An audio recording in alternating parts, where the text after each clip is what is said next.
Magandang gabi po, Fratelli. Um, ang itatanong ko po ay ganito. Ako po ay 10 taong gulang na po.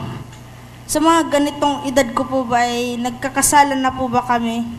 Kung nagkakasala man po kami, paano ko po maiwasan ang pagkakasalang iyon hanggang sa ako po ay nabubuhay? Alam mo, ang kasalanan, iho, ay paglabag sa utos. Basahin natin. Ang sino mang gumagawa ng kasalanan ay sumasalangsang din naman sa kautusan.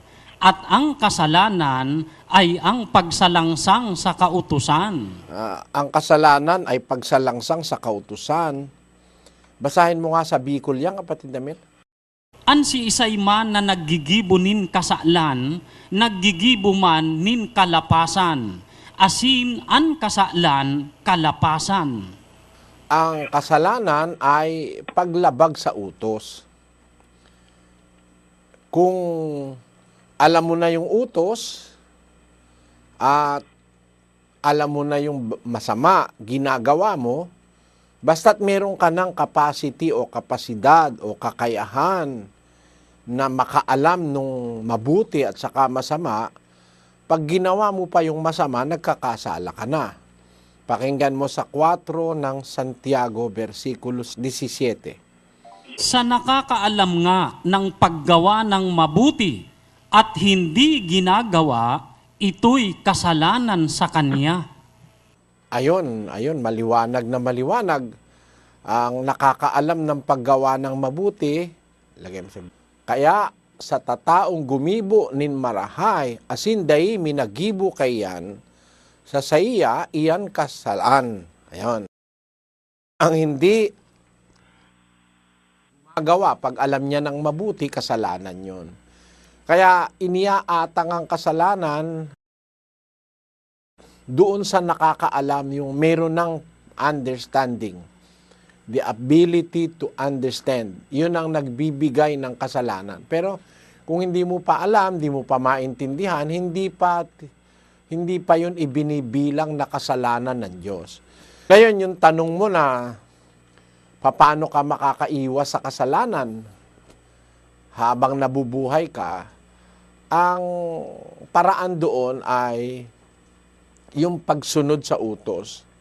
Habang nabubuhay ka, ang utos ng Diyos ang magiging guide, ang giya para huwag kang magkasala. Kung magkasala ka man, hindi ka makakagawa ng malalaki o mabibigat na kasalanan pag meron kang kaalaman sa utos. Yung utos ang mag-guide sa atin para huwag tayong makagawa ng kasalanan.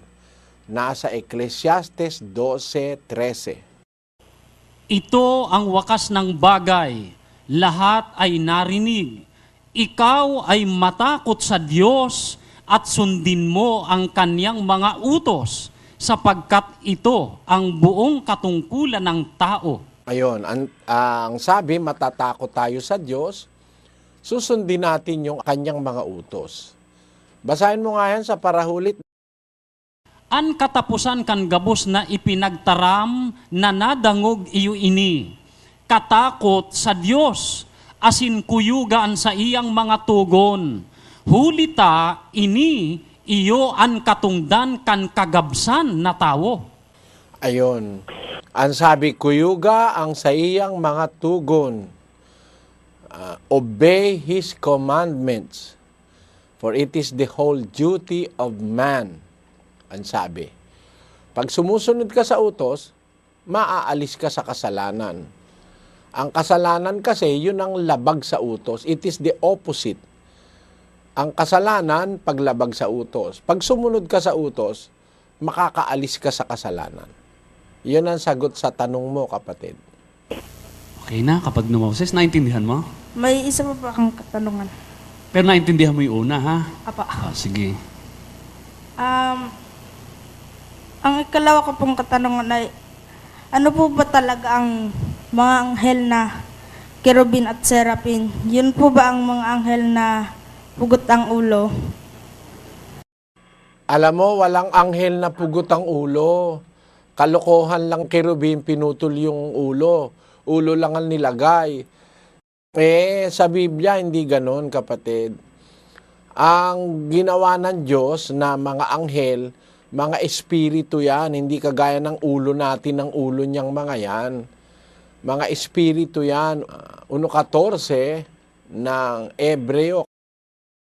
Hindi baga silang lahat ay mga espiritong tagapaglingkod na mga sinugo upang magsipaglingkod sa kapakinabangan ng mga gmamana ng kaligtasan? Ayan, yung mga anghel, espiritu lahat yan, kapatid. Mga anghel, espiritu yan. Ang katulad ng espiritu, para maintindihan mo, yung hangin. Basahin natin yung 7. At sinasabi niya tungkol sa mga anghel, yaong ginagawang mga anghel niya, ang mga hangin. Ayan, ang mga anghel, parang hangin niya na umiiral, pero hindi mo nakikita, nararamdaman. Ganun ang mga anghel. Ngayon, dalawang klase ang anghel. May anghel na masama, yung anghel ni Satanas na lumaban sa Diyos, at merong anghel ng Diyos na sinasabi sa Biblia. Pare-parehong espiritu yan. Yung anghel na masama, ang tawag doon, espiritu ng mga demonyo. Basahin natin ang 16:14 ng Apokalipsis.